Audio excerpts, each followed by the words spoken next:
have you ever wondered why the more we try to control life, the more out of control we feel?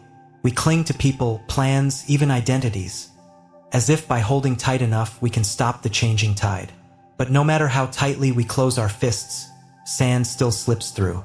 There's a quiet kind of suffering, the kind that looks like strength on the outside, but feels like exhaustion on the inside. What if the path to peace isn't found in holding on, but in softening?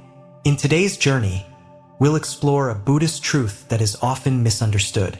Detachment, not as rejection, but as remembrance.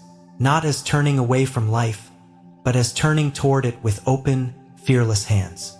You'll hear stories of monks, of broken cups, of butterflies, of boats drifting apart. Each one, a mirror for the quiet ache we carry when we try to make things stay. But stay with me, because in Chapter 10 something shifts.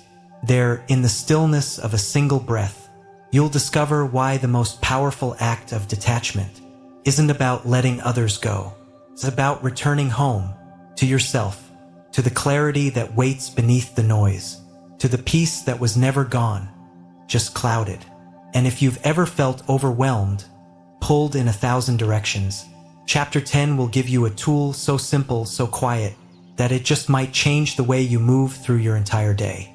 So if that speaks to something inside you, if even part of you is tired of clinging and ready to feel light again, join me.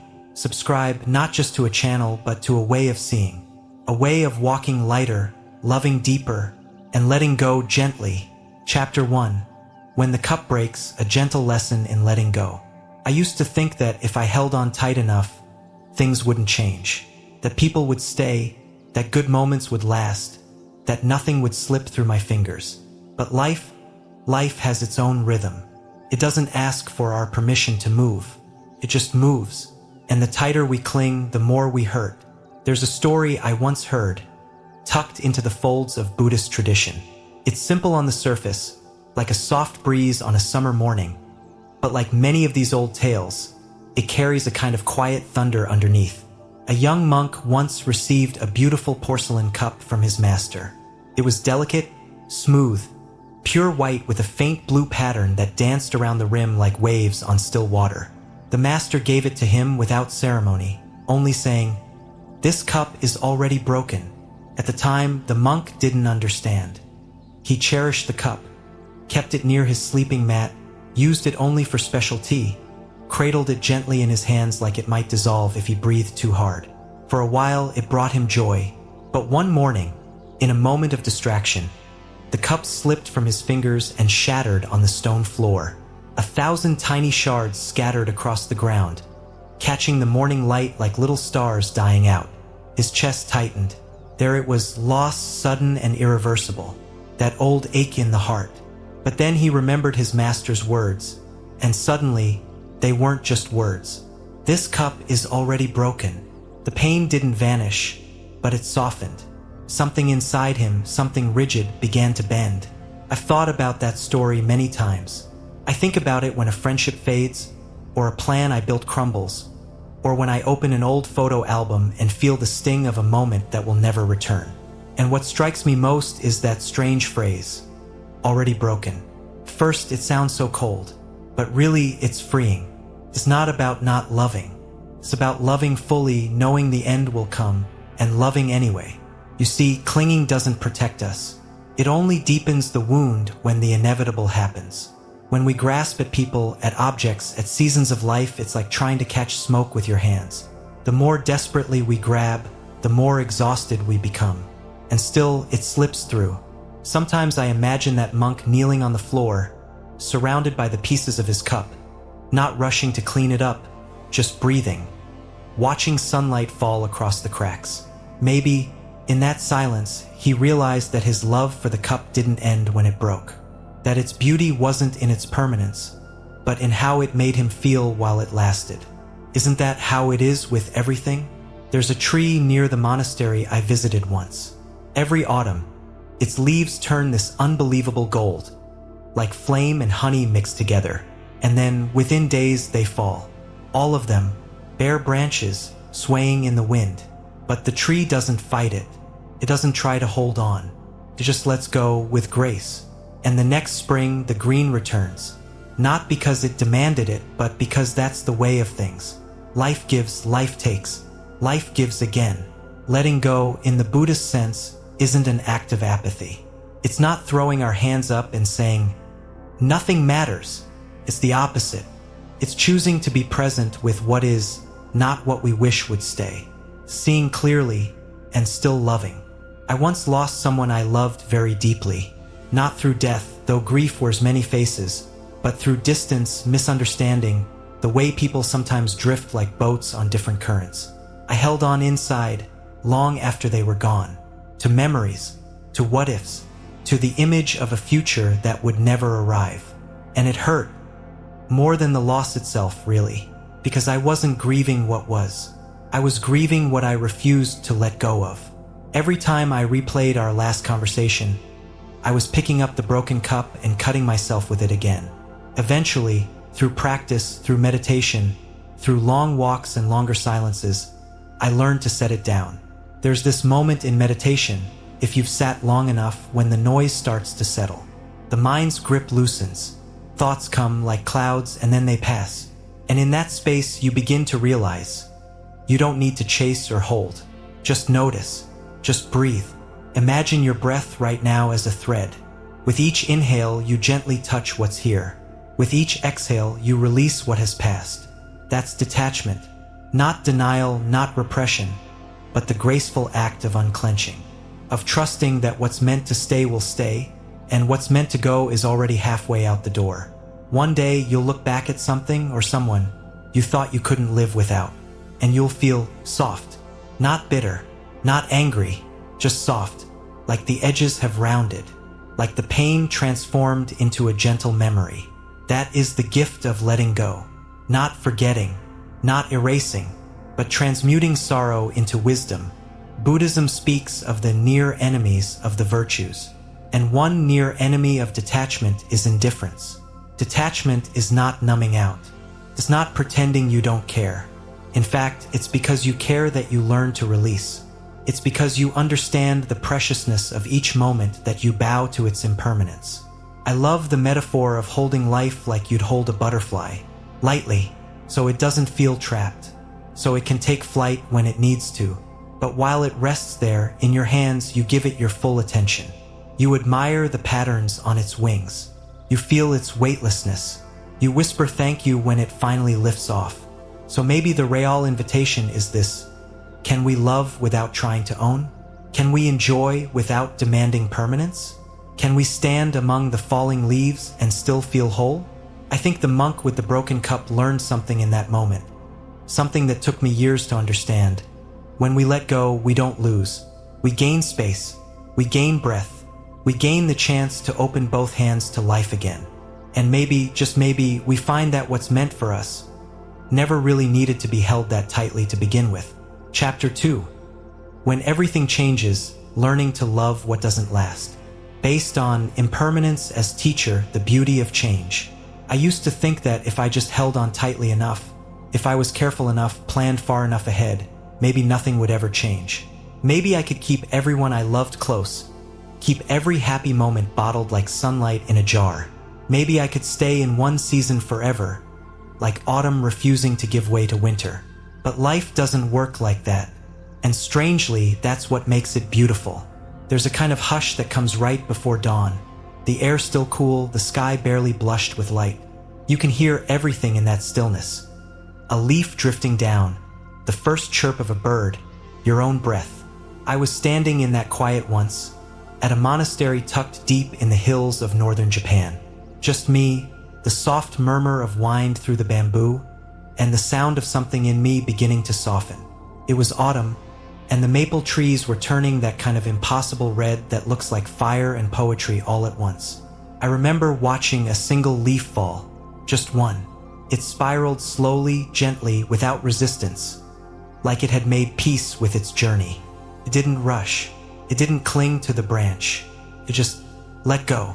That leaf taught me more than any textbook ever could, because in that small act of surrender, it reminded me of something I had been trying so hard to forget.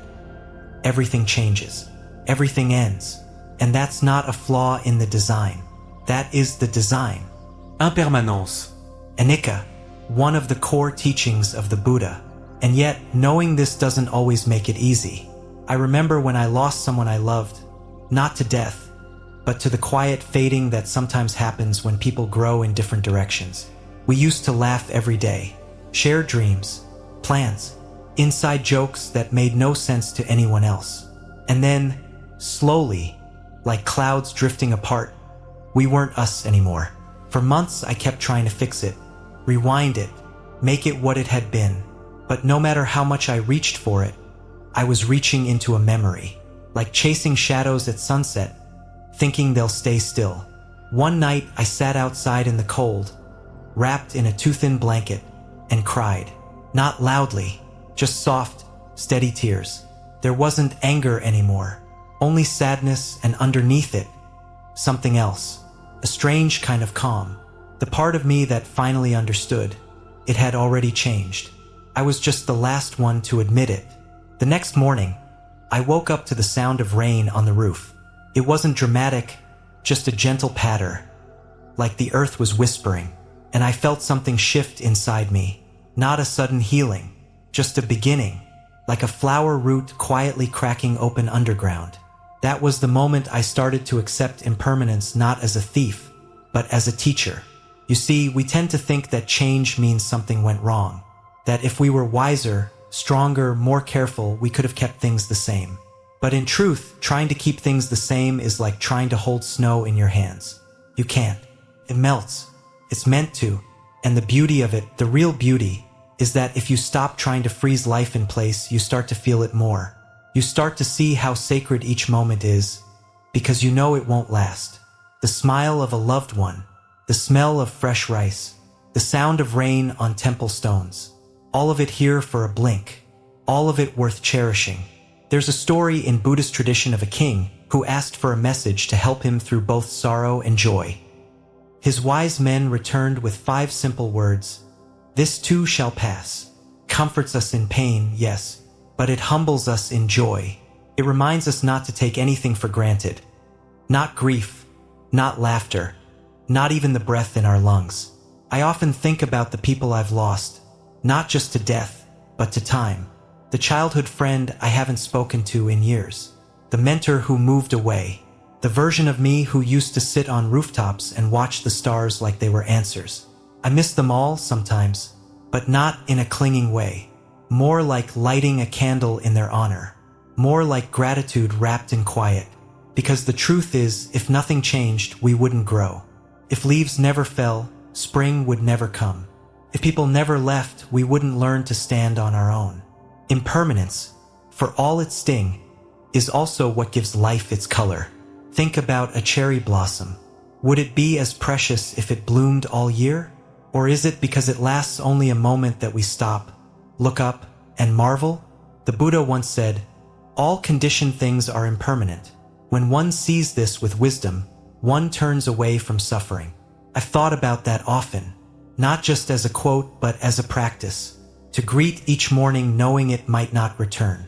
To love someone knowing they're a temporary miracle. To look in the mirror and bow to this face, this body, this age, as it is now before it changes again. Sometimes I still forget. I still get caught trying to control outcomes, hold too tightly, resist the tides. But the leaf always reminds me. The snow that melts, the cloud that shifts, the tea that cools. They're all little teachers, offering the same silent lesson. Let it go. Let it change. And you'll find peace in the spaces where you once clung. There's a field near my home where the wind always moves a certain way in the afternoon. And when I'm feeling overwhelmed by deadlines, by relationships, by my own noisy mind, I go there and just stand in it. I let the wind tangle my hair, rustle my clothes, sweep through me. It feels like the world breathing, like a reminder that I don't have to hold everything together, that I'm allowed to loosen. And maybe that's what impermanence gives us. Not just loss, but loosening, a softening, a deeper ability to live fully because we know we don't get to keep anything forever. If you're holding on to something right now, maybe it's a memory, or a hope that hasn't come true, or a version of yourself you can't seem to let go of. Ask yourself, what if I stopped fighting the change? What if I trusted the letting go? What have I lost that led me somewhere deeper? You don't need to answer right away. Just carry the question. Let it walk beside you. The answer often arrives when we least expect it, like birds returning after winter, or peace showing up in the most unexpected places. I'll leave you with this image, a single petal floating on a pond. No resistance, no rush, just drifting, trusting the water, trusting the wind, trusting that wherever it's going, it will be okay. So will you? Let's take a breath together now. Inhale gently and exhale softly. This moment too is already changing, and that's exactly what makes it precious. Chapter 3. Holding with open hands. Loving without owning. I used to believe that love meant holding on. That if you loved someone deeply enough, you'd keep them close, protect them, build your life around them, and maybe, just maybe, they'd never leave. But over the years, life has shown me something gentler, something deeper. Real love doesn't grip. It doesn't trap. It lets go.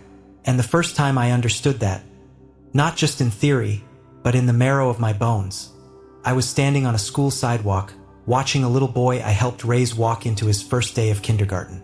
He was nervous, but trying to act brave. I could see it in the way he clutched his tiny backpack strap, the way his lips wobbled before he smiled. I bent down, tied his shoelaces a second time, even though they didn't need it, just so I could hold on to one last moment. I said, "You're going to be amazing." And he whispered back, "Will you wait right here?" "I'll be right here," I said. But of course, I wouldn't always be. That was the truth neither of us could say aloud. When he finally walked through those big double doors, I stood frozen on the sidewalk, arms limp at my sides, heart cracked open in that strange, beautiful way only love can do. I didn't cry, not in that moment. I just stood there with the sun warming my face and the sudden knowing that something precious had shifted, and there was no going back. That's when I learned, love that is pure doesn't possess. It blesses. It holds with open hands. In Buddhist teachings, there's a word, upadana, grasping, craving, clinging to what we love because we're afraid of loss. But this clinging doesn't preserve the things we cherish. It suffocates them. Like trying to hold a bird too tightly, you don't keep it safe, you crush its wings. Detachment, in the Buddhist sense, often gets misunderstood. People think it means becoming cold, distant, or uncaring. But true detachment isn't indifference. It's the spaciousness that allows love to breathe. The sitting beside someone and not needing to change them. It's trusting that if they're meant to be in your life, they will stay. Not because you pulled, but because they choose to land on your open palm. I remember once asking a monk, "How do I stop needing someone to stay in order to love them fully?" He smiled, leaned forward slightly, and said, "Try loving like the sky. The sky holds everything. The clouds, the birds, the storms, but it doesn't try to catch them. It just offers space." That image stayed with me, because when I think of my most painful relationships, they all had one thing in common. I was trying to hold on tighter than life allowed. I was gripping people who were already drifting. I was holding on to versions of them that no longer existed. And maybe you've done that too. Held onto someone because they used to make you feel safe, or because you shared a history, or because part of you believed that if you tried harder, loved better, bent more, they'd stay. But here's what I've learned. Love that demands certainty isn't really love. It's fear in disguise. There's a moment in meditation when you've been sitting for long enough and something begins to soften. You notice a thought pass by. Maybe it's about someone you miss, and instead of chasing it or pushing it away, you just bow to it. You smile gently and let it float. That's what real detachment feels like. It's not pushing people out. It's allowing them to be exactly who and where they are. Years later, that same little boy I watched walk into kindergarten stood taller than me. We were sitting in a park under the shade of an old tree, sharing a quiet afternoon. He was telling me about his life now, his dreams, his worries, and I realized he wasn't mine. Not in the way I once thought. He never had been. He was always just passing through my care, through my heart, like a bird stopping for rest. and it was my job not to clip his wings, but to love him in flight. That moment filled me with peace, and a soft sadness too, the kind that whispers, this was never yours to keep, but wasn't it beautiful while it lasted? There's something incredibly brave about loving in this way, about not knowing how long someone will be in your life and choosing to show up anyway, to say yes to the sunrise, even though you know the night will return. In Buddhism, this is part of the practice, to meet impermanence with open-hearted presence, to recognize that clinging is suffering, but that releasing is not abandonment. It's alignment. We can apply this to everything, not just people, our dreams, our identities, even our beliefs. There was a time I clung to an idea of who I had to be, successful, respected, always in control. But the more I chased that version of myself, the more hollow I felt. It wasn't until I released that grip and let myself change that I began to feel real. Freedom, it turns out, is not having everything go your way. It's the lightness that comes when you stop needing it to. One morning, I watched a bird land on the windowsill outside my writing space. It sat there for a few seconds, head tilting, sunlight shimmering on its wings. And then, just as easily, it flew away. That bird owed me nothing. It came and went as it pleased. But for those few seconds, I had the privilege of witnessing it. Isn't that enough? We spend so much energy trying to hold on to joy, trying to control how love shows up. But what if we stopped demanding permanence? What if we let life be more like that bird, beautiful in its fleetingness? Imagine holding your relationships like a prayer, not a plea, but a blessing, saying silently, may you be happy whether you stay or go. May I love you, even as you change. May I not need to own you in order to feel whole. I once met a woman on a silent retreat who had just gone through a divorce. She told me, over a bowl of miso soup during one of our whispered moments, I thought letting him go would break me, but now I think holding on was what broke me. She looked tired, but there was a new softness in her eyes. Not defeat, just a quieter kind of strength, the kind that blooms after surrender. We sat together in the garden later that evening, watching fireflies blink over the pond. She smiled and said, I'm learning to love like this light, here one moment, gone the next, but still real. And I nodded because I knew exactly what she meant. That's the beauty of detachment. It doesn't make you love less. It makes you love cleaner, braver, with fewer expectations and more awe. So if you're loving someone right now who's changing, or if you're the one changing, take heart. You're not doing it wrong. You're just learning the rhythm of letting go and still loving deeply. Takes practice, takes presence, but mostly it takes trust. Trust that what's real doesn't need to be possessed. Trust that you are whole even when others leave. Trust that love, when freed from fear, becomes something timeless. And if you ever forget, just look at the open sky. Look at your own open hands. That's where love begins again. Let's take a breath together now. A soft inhale, like receiving, and a gentle exhale, like releasing. This is how we hold, lightly, lovingly, and without fear. Chapter 4. The wave we can't stop. Learning to bow to what I used to think that if I just tried hard enough, stayed strong enough, I could hold life steady. Like gripping a kite string in a storm, knuckles white, determined not to let go. But life, it turns out, has its own winds. And the more we resist, the more we suffer. It's strange, isn't it? How we think that if we tense up, brace ourselves, control every variable, we'll somehow avoid pain. But pain doesn't ask for our permission. It arrives like a wave, unexpected, sometimes gentle, sometimes fierce, and no amount of pushing against it makes it disappear. I remember once standing at the edge of the sea, just before a storm rolled in. The sky was a shade of gray that felt almost holy, like something big was about to happen. The wind picked up, pulling at my sleeves. Waves began to swell, and then, as if out of nowhere, a huge one came crashing toward the shore. I stepped back instinctively, heart thudding, but the water rushed anyway, up to my knees, soaking me through. I laughed, not because it wasn't intense, but because in that moment, something clicked. The wave didn't care whether I wanted it to come or not. It just came. It wasn't personal. It just was. And I remembered a line I once heard in a Dharma talk. The wave doesn't apologize for its arrival. It simply is. How much of our suffering comes not from the wave itself, but from our resistance to it, from our tight grip on how things should be instead of how they are. Buddhist wisdom tells us that suffering isn't born from pain alone. It's born from our reaction to pain, the clenching, the story spinning, the refusal to accept. The longer we say, "This shouldn't be happening," the longer we stay trapped in the storm. Acceptance, though, it's not giving up. It's not defeat. It's not throwing your hands in the air and letting the tide pull you under. It's something softer, quieter, braver.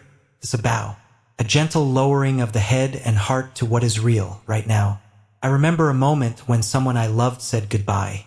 Not angrily, not dramatically, just a quiet closing of a chapter one hadn't realized was ending. My first instinct was to fight it, to ask why, to replay every word, to try and rewrite the ending. But none of that changed the truth. They were already gone. And for weeks I resisted. I tried to hold on through memory, through imaginary conversations in my head, through a stubborn hope that they'd come back. But all it did was keep me stuck, frozen, in pain. It wasn't until one early morning, while sitting in meditation, that something shifted. I was listening to my breath, just that inhale, exhale, inhale again. And I heard a voice inside say gently, "Let it be, not let it go, not yet, but let it be." And something in me softened.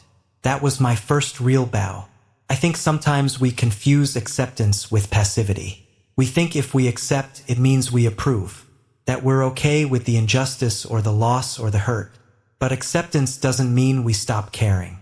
It just means we stop arguing with reality. We stop pouring all our energy into wishing things were different and start using that energy to respond with clarity and compassion. I once heard Tara Brach describe acceptance as radical because it asks us to embrace not just the pretty parts of life, but all of it, the heartbreak, the uncertainty, the messiness. And not just life out there, but life in here too. Our own flaws, our missteps, our fears. We can't heal what we won't acknowledge. And sometimes the bravest thing we can do is sit beside our pain like an old friend and say, "I see you. You're allowed to be here." This bow, it's not flashy. It doesn't shout, but it's powerful. It's a quiet revolution, and it's a daily practice. There are days when I still resist, when something doesn't go my way, or someone misunderstands me, or life feels too loud. And in those moments, my old habits kick in. The mental tightness, the silent, "This is not how it was supposed to be." But then I remember the wave, and I breathe, and I try, however imperfectly, to bow. It might just be a tilt of the heart, a whisper, "Okay, this too," a breath. Let me meet this moment as it is. Sometimes acceptance looks like sitting in silence, hands in your lap, tears on your face, saying nothing, just letting the truth wash over you like rain. Other times it's fierce, like standing up and saying, "This is reality, and I'm going to act from a place of truth, not denial." Because acceptance isn't passive. It's the foundation for wise action. You can't move forward clearly if you're still arguing with where you are. There's a monk I once met in Nepal. He had this incredible calm about him, like a river that's seen many storms but never stopped flowing. When I asked him how he stayed so peaceful, he said, "I stopped wishing for different waves. I just learned to surf." We both laughed, but I never forgot that. So let me ask you something gently. What wave are you resisting right now? What truth are you pushing away, hoping it might disappear if you clench hard enough? And what might happen if you just stopped fighting? If you allowed yourself to bow, not in defeat, but in dignity, in compassion, in presence. Let the wave come. Let it wash through. And when it passes, you'll still be here, softer, maybe, but not broken. More like the sand, shaped by the tide, still whole in your own quiet way. Take this moment to pause. Feel your breath. Feel the ground beneath you. This right here is where life is happening. Not in the past. Not in the should've. Just here. You don't have to like every wave, but you can learn to meet them with grace. Let's bow together now. Not out of surrender to suffering, but out of reverence for truth. And from that place, everything changes. Chapter 5. The timing of things, trusting what arrives, and what leaves. I once tried to force something to happen before it was ready. It didn't go well. It was a relationship that felt like it had potential. If only I could hurry things along. If only I could say just the right thing at the right time, show up perfectly, align the stars myself. I poured so much energy into trying to control the pace, the direction, the outcome. But life has its own rhythm. And mine, it turned out, was out of sync. When it all unraveled, I felt like I had failed. Like the universe had let me down. But looking back, I see it differently now. I see that what I called failure was actually the gentle hand of timing, guiding me away from something not meant to bloom yet, or maybe not at all. There's a Buddhist parable that I used to hear as a child. You may know it. An old monk lived in a quiet village near the edge of a forest. One day, a wild horse wandered into his garden. Strong, beautiful, untamed. The villagers, wide-eyed with envy and admiration, said, "How lucky you are! A horse like this is a gift from the heavens." The old monk simply replied, maybe not." A few days later, the monk's son tried to tame the horse, but was thrown off and broke his leg. The villagers came again, shaking their heads. "What a terrible misfortune," they said. The monk replied again, maybe not." Weeks later, soldiers came to the village, gathering all the young men for war. But the monk's son, with his broken leg, was spared. "Ah, what good fortune you've had," the villagers exclaimed. The monk, as always, nodded calmly and said, Maybe not. When I first heard this story, I thought the monk was just being difficult or maybe boring. I was young and impatient. I liked clear answers. But now, I realize his stillness came from something deeper. A wisdom that doesn't rush to label things as good or bad. A trust in life's rhythm, even when we don't understand it yet. We live in a culture that loves speed. We want answers now, love now, success now, healing now. But some things cannot be rushed. A flower doesn't bloom because we yell at it. A river doesn't carve its path because we beg it to hurry. And sometimes what feels like a delay is really grace in disguise. I think of the time I missed a job opportunity that I believed was perfect for me. I was devastated, frustrated with the timing, with myself, with the universe. But months later, I landed somewhere else. Quieter place, a more aligned place. One that allowed me to grow in ways I couldn't have imagined. At the time, I thought the door had closed on me, but really it had gently redirected me towards something truer. Buddhist teachings often speak of not knowing as a kind of sacred space. Not knowing what's coming, not needing to know, just holding the moment lightly, like sand in an open palm, letting it sift through naturally without trying to grasp it all. That's hard, especially when you care deeply. Especially when your heart is involved. But think of it this way, what if we held life with two hands? One open for receiving, one open for releasing, not clenching, just trusting. What's meant for you will find its way to your palm, and what isn't will drift away like autumn leaves caught in a soft breeze. One summer, I watched a child at the beach trying to build a sandcastle. Every time the tide came in and knocked it down, he'd cry, then rebuild. At one point, he just sat there, letting the water roll over his feet. He laughed, looked up at his mother and said, "Maybe it doesn't have to stay to be fun." And I thought, there it is. That's it. The castle was never the point. The joy, the moment, the presence, that's what stayed. Maybe you're in a season right now where something you hoped for hasn't come. Or maybe something you loved has already gone. And the space it left behind feels confusing, heavy, uncertain. I want you to know you're not alone, and you're not off track. Sometimes the soil has to rest before new seeds can grow. Sometimes the waiting is the teaching. Sometimes silence is the answer. You don't need to understand everything right now. You just need to stay present, to keep showing up, to trust that life has not forgotten you. There's a certain kind of peace that blooms when you stop trying to predict the future. When you stop measuring your life against a timeline you didn't write. That peace comes quietly, but it's deep, like the ocean beneath the waves. The old monk in the story knew something many of us are still learning, that the present moment carries its own intelligence, that we can live in harmony with the unfolding, even when we can't see where it leads. So if today finds you waiting for clarity, for connection, for your next chapter, may I gently suggest, you don't need to rush the page to turn. You can trust its timing. You are not late. You are not early. You are right on time for your own unfolding. And if something hasn't arrived yet, perhaps it's still being prepared. Or perhaps you are still becoming the one who's ready to receive it. Let's take a soft breath together. Inhale, and welcome what is. Exhale, and release what no longer serves. One hand for holding, one hand for letting go. Maybe, maybe not. But either way, you're exactly where you need to be. Chapter 6. Letting the river take you. Releasing the need to control. I once clung so tightly to a version of life that I thought I had to have. I didn't even notice it was dragging me under. It was subtle at first, this craving for control. It wore nice clothes. It called itself being responsible, or planning ahead, or taking charge.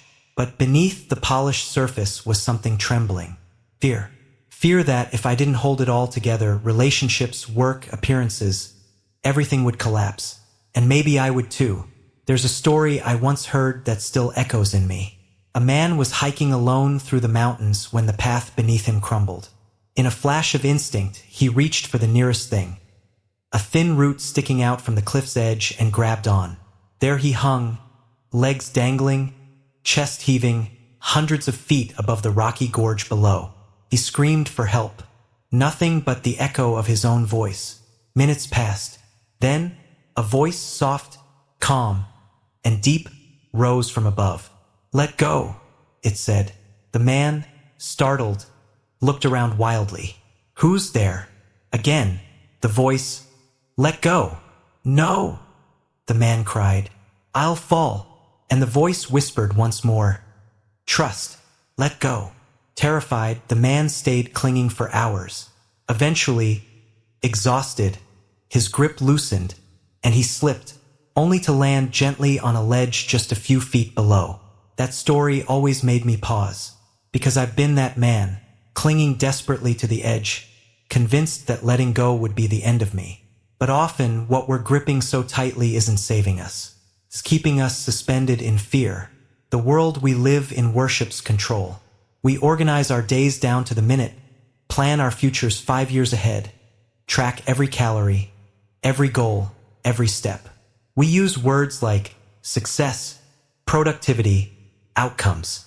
And don't get me wrong, structure can be beautiful. But when our need for control hardens into rigidity, we lose the ability to flow. We forget that we're part of something larger than our to-do lists. In Buddhism, we are often reminded of the river. A river doesn't resist. It doesn't cling to the rocks or question the direction it's being pulled. It flows, not because it knows where it's going, but because that's its nature, to move, to trust, to surrender to the unfolding. I remember a time in my life when I was trying to hold together a job that no longer fit, a relationship that no longer breathed, and a version of myself that no longer felt alive. But I was scared. Scared of the unknown. Scared of what might happen if I stopped steering. Scared of being swept away by something I couldn't name. And then one day I stopped. Not because I became enlightened, but because I was too tired to keep forcing. I sat beneath a tree on a quiet afternoon and just listened. Wind moved through the branches above me like breath. Leaves rustled gently. I watched one detach and spiral to the ground, softly, with no resistance. I whispered, "Teach me how to fall like that." And life slowly did. Surrender isn't a dramatic gesture. It's not throwing everything away or pretending we don't care. It's much quieter. It's in the exhale after trying too hard. The moment when we stop fighting reality. The softness of saying, "I don't know," and that's okay. That doesn't mean we stop showing up. It means we show up differently, with open palms instead of clenched fists, with curiosity instead of control. When we meditate, we practice this. We sit, we breathe. We don't try to make the breath longer or better. We just let it be. And when thoughts come, because they always do, we don't fight them. We notice. We return. We flow. Meditation teaches us the river's wisdom. To observe without grabbing. To trust without needing guarantees. To let go without falling apart. A student once asked a monk, "What's the secret to peace?"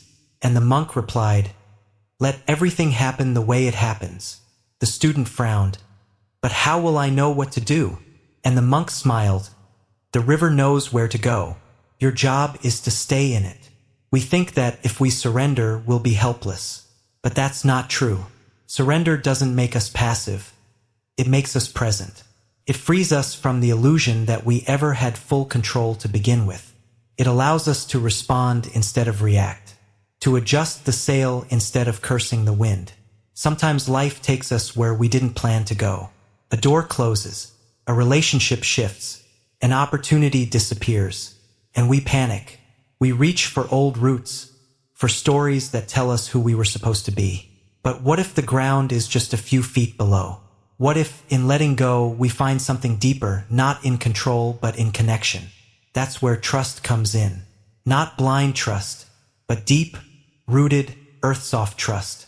The kind that says, "I've made it through before. I'll find my way again." The kind that lets you float, even when you don't see the shore. I once met a woman who told me that she prays every morning, not for things to go her way, but for the courage to release whatever needs to be released. She said, "Some days I let go of expectations. Other days I let go of old anger. Sometimes I just let go of needing to know what happens next." There was a lightness to her I'll never forget. And maybe that's the secret, to loosen our grip on how it's supposed to be, so we can meet life as it actually is. I don't know what you're holding on to right now. Maybe it's a decision, a dream, person, plan. Maybe you're clinging to an identity that's no longer true, or trying to fix something that isn't yours to fix.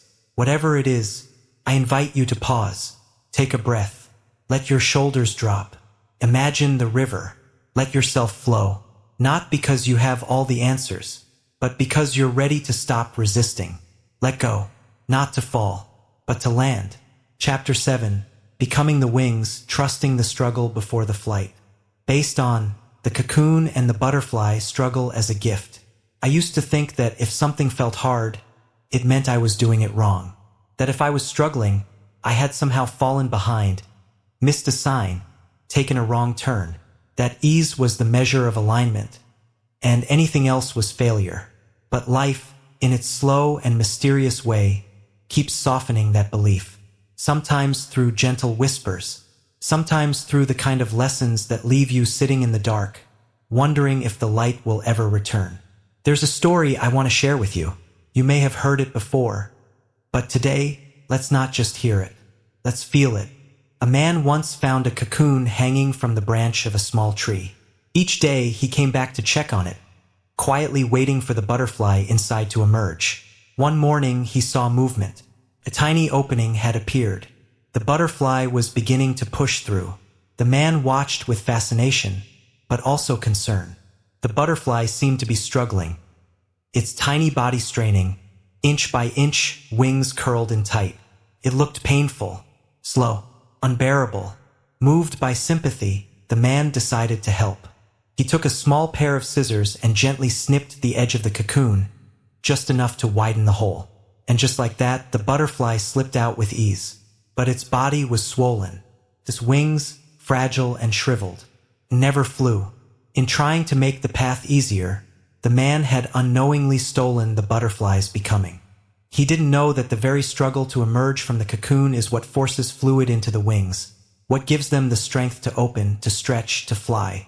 That story landed in my chest like a bell when I first heard it. Because I've been both the butterfly and the man with the scissors. I've rushed my own process, tried to save others from theirs. And in both cases, I missed the wisdom hidden in the tension. We live in a world that worships speed. We want instant clarity, instant healing, instant peace. Even our phones scream when they're not responding fast enough. So we start believing that slow is broken, that struggle is weakness, that waiting is wasted. But what if it's not? What if the discomfort is a sacred teacher, quietly building the muscles we'll need for the life we're growing into? I think back to a time when I was deep in a season of not knowing. I had just left something that once felt like home, work, relationships, identity, and I was floating in a kind of in-between, the cocoon. No longer the person I used to be, not yet who I was becoming. That middle space was quiet, but not peaceful. It was raw, lonely. My mind kept whispering, "You should be farther along by now." I wanted answers. I wanted momentum. I wanted out. But life was still weaving something behind the veil. And every time I tried to push through, force the next chapter open, I felt more lost. So one day I stopped pushing. I sat by a window with a cup of tea and told the sky, "Okay, I'll wait. Show me how." And life did, slowly, tenderly, like a butterfly uncoiling one wing at a time. There's a lesson in every slow season, not always a loud one. Sometimes it just whispers, "You're not late. You're deepening." It's hard, though, isn't it? To trust the timing of things we cannot see. To believe that what feels like stillness is actually growth. Especially when the world around us is moving so fast. But if we look closer, closer than convenience allows, we begin to notice that nothing in nature blooms all at once. The lotus takes time beneath the muddy surface before it breaks into light. The moon doesn't hurry through its phases. Even the tide waits for the pull of the moon before it moves. The Buddha taught us about patience, not as something passive, but as a form of inner strength. As a deep trust that what is meant to unfold will do so in its own season. Not when we force it, not when we beg for it, but when the soil is ready, and the sun has returned, and the roots are strong enough to carry what's about to bloom. There's a practice I do now whenever I feel restless or impatient. I sit quietly, close my eyes, and picture a butterfly inside a cocoon. Silent, unseen, becoming. I remind myself that just because I don't see change doesn't mean it isn't happening. If you're in a cocoon season right now, if your wings haven't quite opened, if the future feels tight and small, if your body is aching with waiting, please be gentle with yourself. You are not broken. You are becoming. There's a kind of sacred labor happening in the struggle. Not one that punishes, but one that prepares, that shapes, that strengthens. And maybe, just maybe, the exact amount of effort you're putting in right now, the exact breath, the exact heartbreak, the exact letting go, is what's making your wings possible. I think of the butterfly trembling on the edge of its first flight. Wings still damp, legs shaky, breath shallow. It doesn't leap with confidence. It leaps because that's what it was born to do. And the wind somehow is there to catch it. Maybe that's what faith really is. Not certainty, but motion. A willingness to keep unfolding, even when you don't feel ready. So take your time. Don't rush your healing. Don't cut the cocoon open too soon. And when the moment comes, when your wings have gathered enough strength to lift you, may you rise not with urgency, but with grace, with trust, with wonder, because struggle, when honored, becomes the sacred ground of flight. Chapter 8. Forgiving the mirror, learning to be kind to ourselves first. Based on self-compassion, the first act of detachment. There was a time I thought being hard on myself was a form of virtue. That if I held myself to a higher standard, scolded, corrected, compared, perfected, I would eventually become someone worthy, someone whole, someone who had finally arrived. But instead of becoming whole, I just became tired. I remember a moment, clear as a still pond, when that illusion began to crack. I was sitting at a retreat, the kind that takes place in total silence. No phones, no talking, no distractions. Just you and your breath, and your mind, which, as it turns out, is often the loudest place in the world. We had just finished a session on self-compassion, and the teacher had gently introduced us to metta bhavana, the practice of loving-kindness meditation. It begins so simply. You sit quietly, breathe, and offer phrases of goodwill. First to yourself. May I be well. May I be safe. May I be at peace. And I couldn't do it. I could barely whisper the words. It felt strange, like speaking a foreign language to a stranger I didn't quite trust. Not because I didn't want love, but because, somewhere along the way, I had learned to associate it with performance. As something you earn, not something you are. That night, I had a dream, one I still remember. In it, I saw a man sitting alone, hunched over, striking his chest over and over. He kept repeating, "I've ruined it. I failed. I can't forgive myself." And beside him stood a monk, quiet, gentle, steady. The monk didn't try to stop him. He waited. When the man paused to catch his breath, the monk knelt down and asked softly, "If a bird breaks its own wing mid-flight, should it punish itself, or should it rest and let it heal?" The man didn't answer. He just started crying. When I woke up, the image of that broken-winged bird clung to me all morning. I thought of how many of us live like that, wounded not by others but by our own inner war. How often we replay mistakes, wear shame like second skin, or hold on to old versions of ourselves that no longer breathe. The Buddha taught that attachment is the root of suffering. But what we don't often talk about is this. Sometimes the thing we're most attached to is our own self-judgment, our guilt, our wounds, as if by holding on tightly to them we prove we care, as if punishing ourselves makes us better. But it doesn't. It only keeps us stuck. There's a soft kind of strength in letting go of self-condemnation. Not because you didn't mess up, not because you're excusing it, but because healing doesn't happen through shame, it happens through space, through tenderness. Detachment begins inside, not from the world, but from the voice in your head that tells you you are not enough. The one that replays every failure like it's a favorite song. The one that whispers, "You don't deserve kindness." And perhaps the most radical act you can take is to stop believing it.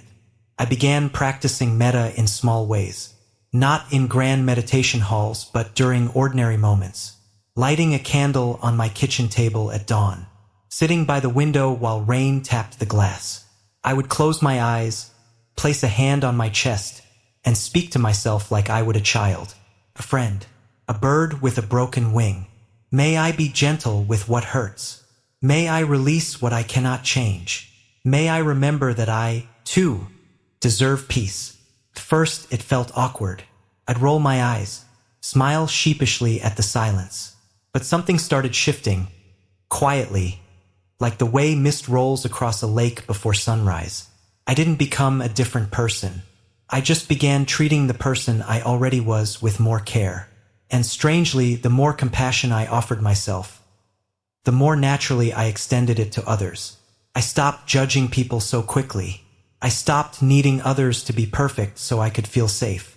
Because when your inner world softens, so does the way you meet the outer one. I think of a candle lit in a dark room. It doesn't scream. It doesn't chase shadows. It just glows, quietly, steadily. That's what self-compassion feels like. A soft light inside that says, "You are allowed to be a work in progress." There was a woman I met once on a train. We struck up a conversation, one of those rare, tender ones that happen between strangers. She told me she had carried guilt for years over how she treated her father when she was young. That now, even though he had passed, she still woke up some mornings and apologized into the air. I asked her gently, "And when do you forgive yourself?" She looked out the window for a long time, then said, "I never thought I could." I took her hand, just for a moment, and said, "Then maybe today's a good day to try." We never met again, but I think of her when I need to remind myself. Guilt isn't proof of love, compassion is.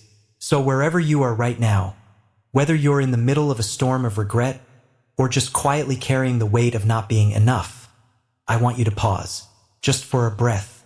Let go of the need to be flawless. Let go of the version of you that only deserves love if you're better. Place a hand on your chest and say, however softly, "May I be kind to myself. May I forgive what I haven't known how to forgive. May I remember I am not broken. I am becoming."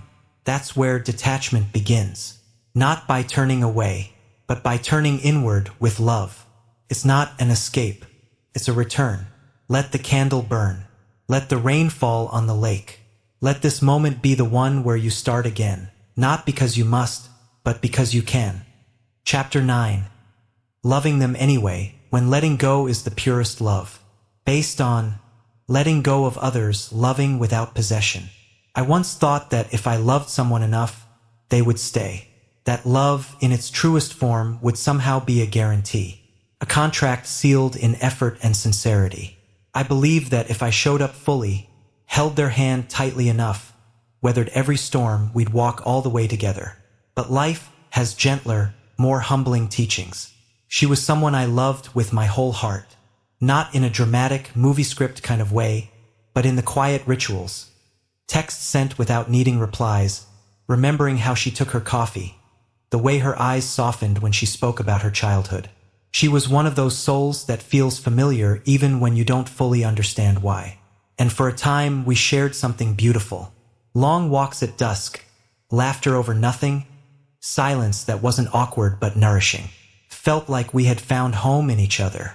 But slowly, like two boats drifting in a fog, we began to move apart.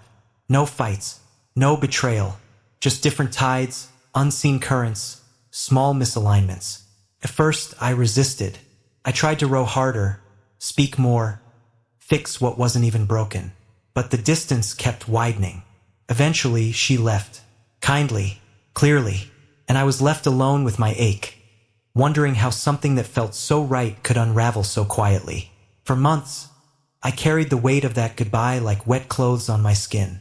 I kept thinking, if only I had done this, if only I had said that. But grief, as I've come to learn, isn't just about loss. It's also about control, about trying to rewrite the ending after the book has already been closed. It took time, slow, aching time, for me to realize the kind of love I had to grow into was the kind that could exist without possession, that could breathe even at a distance, that didn't ask for anything in return to still feel sacred. There's an old Buddhist saying, "What is not yours cannot be kept. What is yours cannot be lost." I used to read it like a riddle. Now I read it like a bomb. Because the truth is, people are not things. They're not extensions of our needs. They're not ours to hold on to. They are their own becoming, their own breath, their own sky. And love, real love, doesn't say, "You must stay." It whispers, "I'll cherish you, even if you go." I remember walking by the lake near the temple last winter. The water was still, like a mirror, and two small boats were floating. Not tied to anything, not moving quickly, just gently drifting apart. There was no resistance, no tugging. They didn't fight to stay side by side. They simply honored where the current was carrying them. I stood there for a long time watching, realizing that some relationships are just like that. Not failed, not broken, just finished. Their purpose fulfilled in a way that doesn't need a forever. Sometimes we meet someone to learn how to open. Sometimes to learn how to let go. Sometimes simply to remember what it feels like to be seen.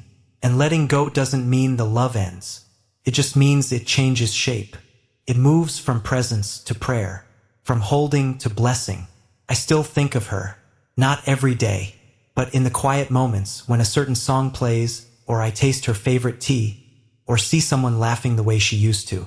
And in those moments I smile, not with longing, but with love, because love doesn't need proximity to remain real. Sometimes the most sacred kind is the one that asks for nothing. When I sit in meditation now, I sometimes practice a form of metta that begins not with myself, but with those I've had to release. I breathe in gently, picture their face, and whisper silently, "May you be well, may you be safe, may you be free." And then I let the image float away. It's not always easy. Some days the ache returns, that soft ache that says, "I wish things had been different." And when it does, I don't resist it. I place a hand on my heart and remind myself, this, too, is love. There's a tenderness in loving without possession, a humility in accepting that we can't control others' choices, that we're not entitled to someone else's journey aligning perfectly with ours. And there's peace in realizing that the love you gave still mattered, even if it didn't end the way you hoped. We were never promised that love would be permanent, only that it would be worth it. So if you are holding on to someone right now, if you're wrestling with the ending of a chapter, a friendship gone quiet, a romance that faded into the mist, I want you to know, You don't have to forget to move forward.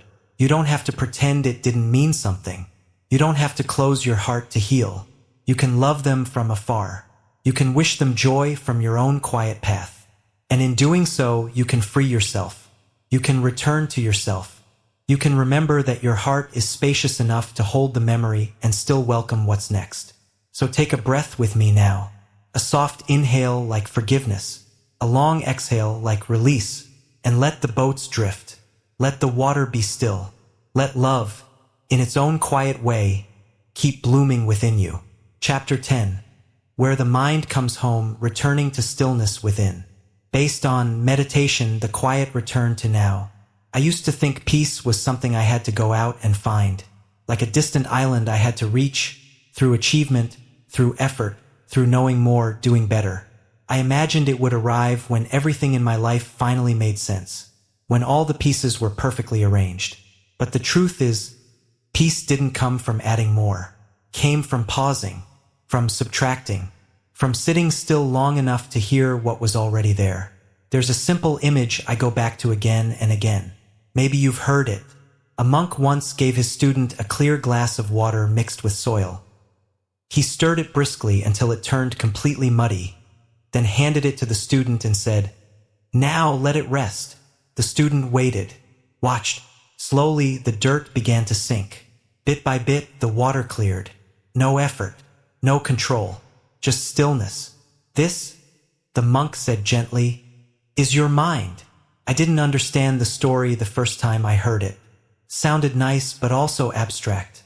I thought, sure, I get stressed, but I don't need to stare at a muddy glass to know that.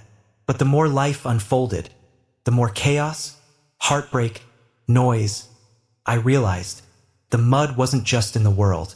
It was in me. Racing thoughts, regret, overthinking, fear of the future, endless loops of what if and why did I? And so I started to sit, not because I became spiritual overnight, but because I was tired. My soul was tired. And sitting, just sitting, felt like the only honest thing I could do. At first, it was uncomfortable. My legs fell asleep. My thoughts screamed louder. I wanted to check my phone, open a window, distract myself. Anything to avoid being with myself. But something told me to stay, so I did. One breath, then another, then a moment of stillness, like a soft petal landing on a pond. Brief but real. And slowly I started to understand. Meditation wasn't about silencing the mind. It was about befriending it. It wasn't about floating off into bliss. It was about sinking gently into what's already here. Just like the muddy water, if you sit with it long enough, clarity rises on its own. There's a certain kind of relief in knowing you don't have to fix every thought, solve every feeling, control every moment. You just have to let it settle, to allow what is to be. Sometimes I meditate beneath a Bodhi tree in a small park near my home. It's not a famous tree, just quiet, the kind of place birds return to even in winter. And as I sit there, I imagine the ancient monks who did the same, centuries ago, across oceans, closing their eyes not to escape, but to return. Return to now, to breath, to body, to the gentle rise and fall of life itself. We spend so much time trying to get somewhere. But meditation, in its essence, is the practice of arriving.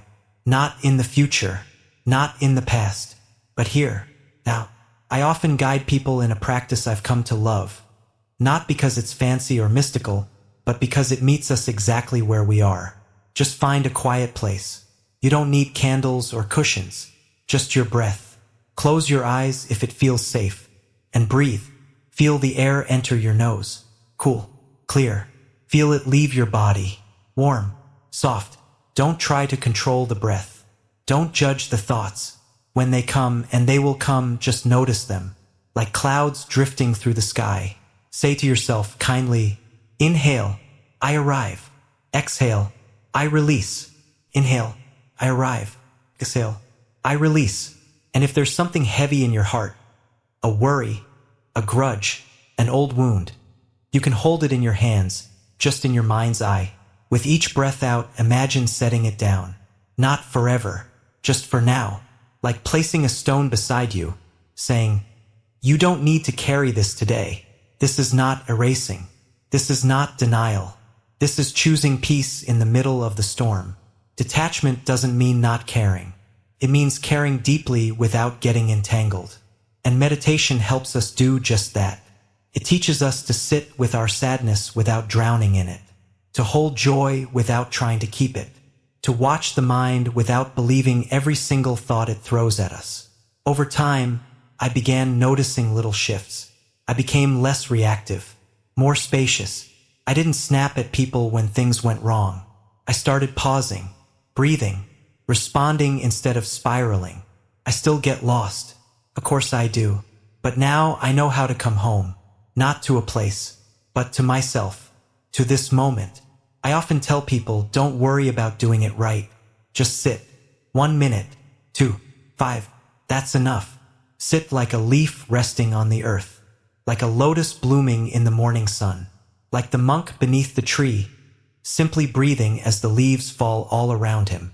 You don't need a perfect technique. You need presence, gentleness, patience. Let the mud settle. Let the noise pass.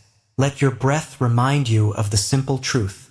You are already enough, right here, right now, exactly as you are. So take one last breath with me today. Inhale with kindness. Exhale with release. May you find peace in stillness. May you return to this moment again and again. And may you remember you are never as far from home as you think. Chapter 11. Letting go in the little things, how we practice peace daily. Based on everyday detachment, small practices, big shifts. I used to think detachment was reserved for big things. Life-altering decisions, deep losses, spiritual awakenings under ancient trees. It sounded lofty and distant, like something for monks or mountaintops. But lately, I've started to realize detachment begins in the very ordinary moments. The kind that don't seem important until you feel the tension rise in your chest over something as small as losing your keys. Let me tell you a story that still makes me smile. It was a Thursday morning, nothing special. I had an early meeting, a cup of tea waiting on the counter, and a plan. Of course I had a plan. Everything was timed just so. But then I couldn't find my wallet. Not in my bag. Not in my coat pocket. Not under the cushions, though I checked 3 times. My pulse started to quicken. I opened drawers I hadn't opened in weeks. I even looked in the fridge. Why do we do that? I was late, frustrated, mumbling to myself. All that mindful breathing I had practiced, gone, forgotten in the swirl of, where is it? Why does this always happen to me? Eventually I found it. Of course I did. Sitting quietly on the windowsill, like it had been waiting for me to stop spinning. And I laughed, not because it was funny, but because in that moment I saw it clearly, how quickly we give our peace away to things that don't really matter. How easily we get pulled from center by a delay, a detour, a missing object. That day, I asked myself a question I've now made a daily companion. Is this worth my peace? 9 times out of 10, the answer is no. Buddhism teaches us that attachment leads to suffering. And while that often refers to our emotional bonds or our sense of self, it also applies to these tiny daily frictions, the way we attach to outcomes, expectations, even the shape our morning should take. One of the most powerful practices I've learned is what I call the pause and reframe. It goes like this. When something interrupts your flow, a traffic jam, a forgotten password, spilled tea, you pause, you take a breath. You ask, what am I clinging to right now? Sometimes the answer is simple. I'm clinging to the idea that I should be in control. Or I'm clinging to the belief that this day must go perfectly in order to be good. Just seeing it, naming it, loosens the grip. It's like watching steam rise from a teacup in the early morning. Swirls, dances, then fades. And you realize you don't need to hold it. You just need to witness it. Let it pass. There's this quiet moment I treasure. When I pour tea and listen to the water meet the leaves. That first scent rising. The stillness between one breath and the next. That's a moment of non-attachment. A moment where nothing is missing. And what I found is, the more I practice detachment in these small, simple spaces, the more it shows up for me in the big ones. When a friend cancels plans, and I no longer take it personally. When I miss the train and no longer spiral into frustration. When I'm misunderstood, and instead of needing to prove myself, I choose to let the silence speak. Detachment, in these cases, is not apathy. It's intimacy without ownership. It's presence without possession. I once met a woman at a temple in Kyoto. She was sweeping the courtyard, her motions slow and deliberate. We spoke over lunch, and she told me that every morning, before she begins, she asks herself, "Can I greet this day without gripping it?" I loved that. Not can I control the day, but can I meet it open-handed? She said the hardest part wasn't the sweeping. It was when the wind undid her work. Leaves would scatter again, and instead of getting annoyed, she learned to smile and sweep again. "The wind is my teacher," she said, eyes soft with the kind of wisdom you don't learn from books. And isn't life like that? We clean, we prepare, we plan, and then life comes in messy, wild, beautiful, and scatters our careful piles. Can we still smile? Can we still sweep? There's another practice I return to often. It's a short daily check-in, usually while walking or sitting with a cup of something warm. I ask, what am I holding too tightly today? Some days it's a conversation that didn't go the way I wanted. Other days it's the fantasy that everyone should like me. Occasionally it's an identity being seen as competent, calm, always together. But once I name it, I breathe. I let it go just for a moment, like setting down a heavy bag at the side of the road. Even if I pick it up again later, at least I remembered I have the choice to release it. We don't have to detach from the whole world all at once. We just have to begin where we are. A delayed train, a broken glass, a missed deadline. These are not distractions from the path. They are the path. Each one invites us to soften, to surrender, to return. So if today something small upsets your rhythm, I invite you to pause, to feel your feet on the ground, to ask, is this worth my peace?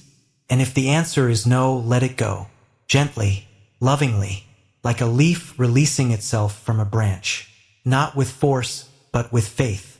The lotus blooms not by clinging to the mud, but by rising through it. And we, too, bloom by learning to loosen, to laugh, to let the small things stay small. Maybe that's the real practice, remembering that peace is not something we wait for at the end of the day. It's something we choose again and again in the middle of the day's mess. Right here, right now, one breath, one moment, one gentle letting go at a time. Chapter 12. Letting the stone fall, compassion that frees us both. Based on compassion beyond self, releasing grudges and blame.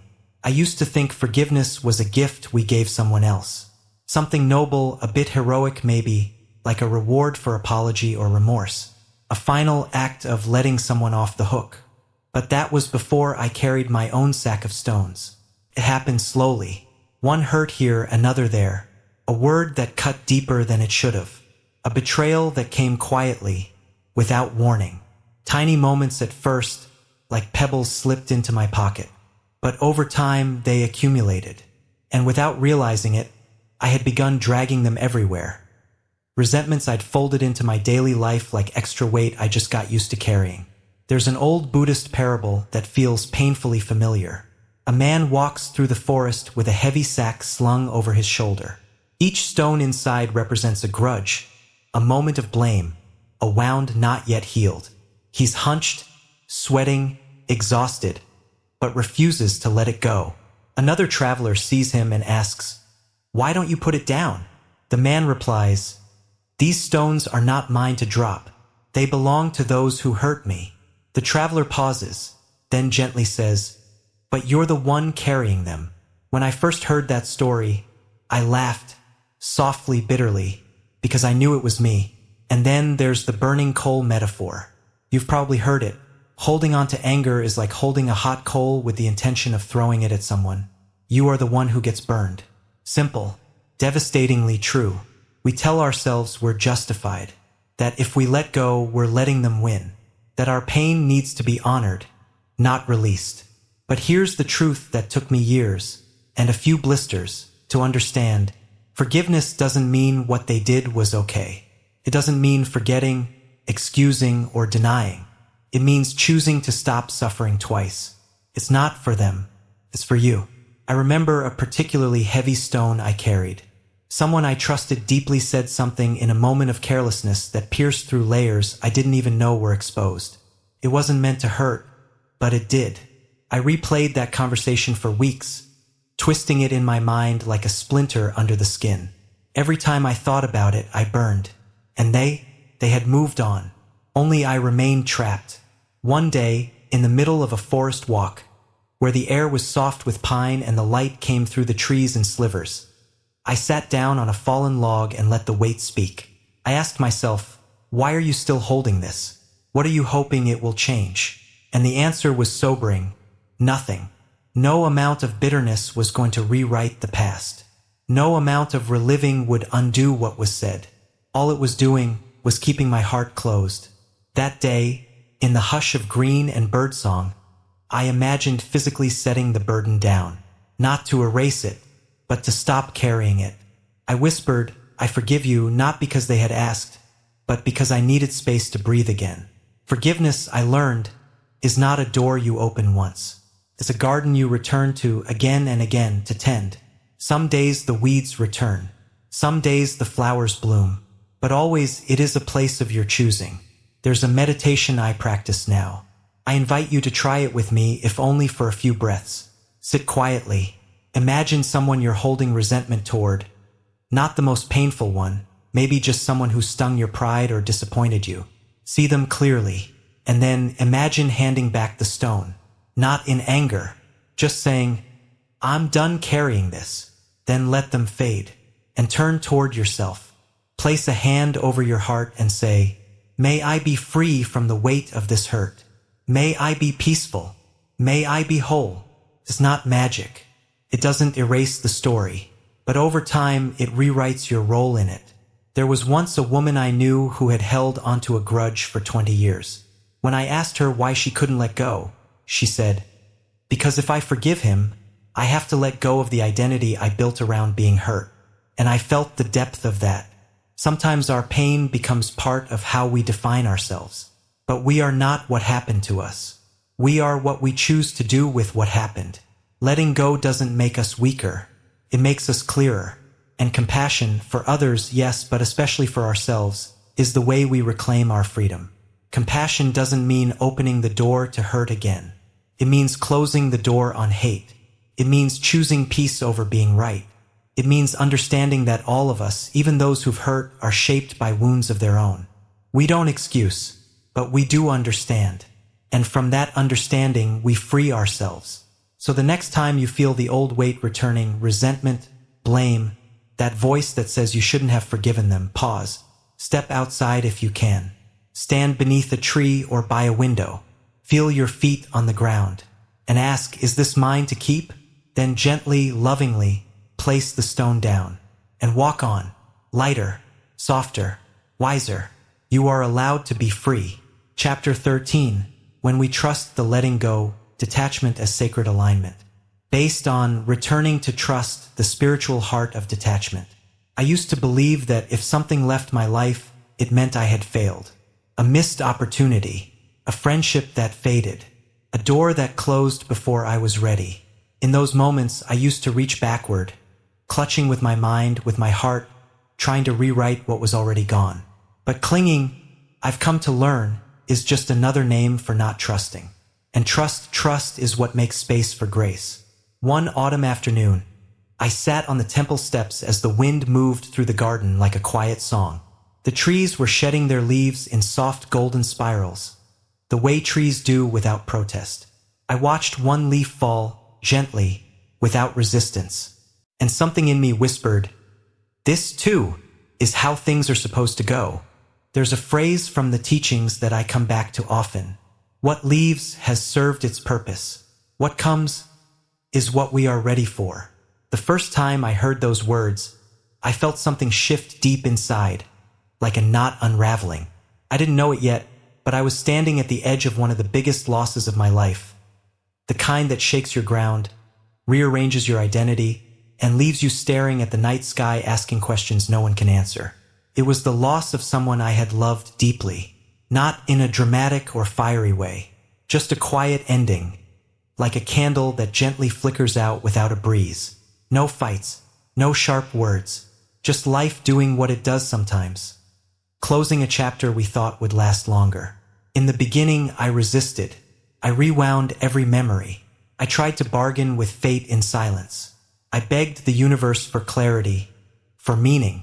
But meaning doesn't always arrive on command. Sometimes it unfolds slowly, like lotus petals rising through murky water, unseen at first, but certain in their blooming. Took time, but eventually I began to see. That ending, as much as it hurt, was not a punishment.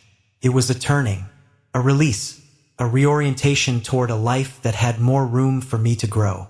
I started to realize, not everything that leaves is a loss. Sometimes it's a clearing. Sometimes it's an act of alignment. Buddhist teachings remind us, the universe is not random. It may feel chaotic. It may move in mysterious ways. But underneath the impermanence is something steady, something deeply wise. We often want to know why something happened. We want reasons. Assurance. We want to stand in the middle of the storm and shout, "Tell me what this means." But sometimes the lesson doesn't arrive in words. It arrives in the transformation that follows, in the person we become on the other side of the letting go. I think of a woman I met once in a mindfulness circle. She told us how she had spent years grieving the loss of her job, one she believed was her calling. She said it left her feeling directionless, invisible. But during that quiet, uncertain time, she began writing, not for others, just for herself. And in those pages, she found a voice she didn't know she had. Years later, she said, "I thought I had lost everything, but I was actually being returned to something deeper." And that's what trust is. Not knowing how the story ends, but walking anyway. Not needing proof to believe that something good might still be waiting beyond what you've lost. There's a soft kind of strength in that. A strength that doesn't roar, but roots. I often think of the lotus when I feel lost. How it rises not from clear waters, but from the mud. How it doesn't rush its unfolding. It simply trusts the warmth of the sun, the rhythm of the rain, the pull of life itself. Maybe we are the same. Maybe every goodbye, every unraveling, every no we thought should have been a yes, is simply part of the muddy bottom that nourishes our becoming. And maybe trusting life isn't about pretending to feel good about what hurts. Maybe it's about holding our pain with reverence, while still making space for what's next. One of my favorite questions to ask myself when I'm in the middle of uncertainty is this: can I trust that I'm being rerouted, not rejected? Can I trust that even in the absence of answers, I am being gently led? That the universe isn't withholding from me, but preparing me? Because here's the quiet truth I've learned, and keep learning. When something leaves your life with grace or even with chaos, it is often making room. Room for a version of you that couldn't emerge while you were still holding on. Detachment is not abandonment. It is allowing. It is releasing what no longer fits the shape of your becoming. And trust is what makes detachment sacred. So if you are standing in the middle of a loss or waiting at the edge of something uncertain, if your hands are tired from holding on, or your heart is aching from what didn't stay, may I whisper something soft and true. You are not being left behind. You are being returned to your path, to the part of you that is ready to unfold. Let the lotus rise. Let the muddy waters nourish what is still hidden. And let your life open one gentle petal at a time. We spend so much of our lives trying to hold it all together. People, plans, pieces of who we used to be. But when we loosen the grip, we begin to see what was always there beneath the struggle. Not the absence of pain, but the presence of space, of softness, of something quiet, true, and deeply alive. Letting go isn't losing. It's becoming light enough to rise, like the lotus rising from the mud. Not despite the mess, but because of it. So tell me, what are you ready to set down? A memory? A mistake? A version of yourself that no longer fits? Leave me a comment. Let's sit with that question together. And if this journey felt like a mirror, or maybe just a warm hand in yours, I invite you to stay. Subscribe not just to watch, but to walk this path with me. Until next time, may you breathe a little deeper and hold a little softer.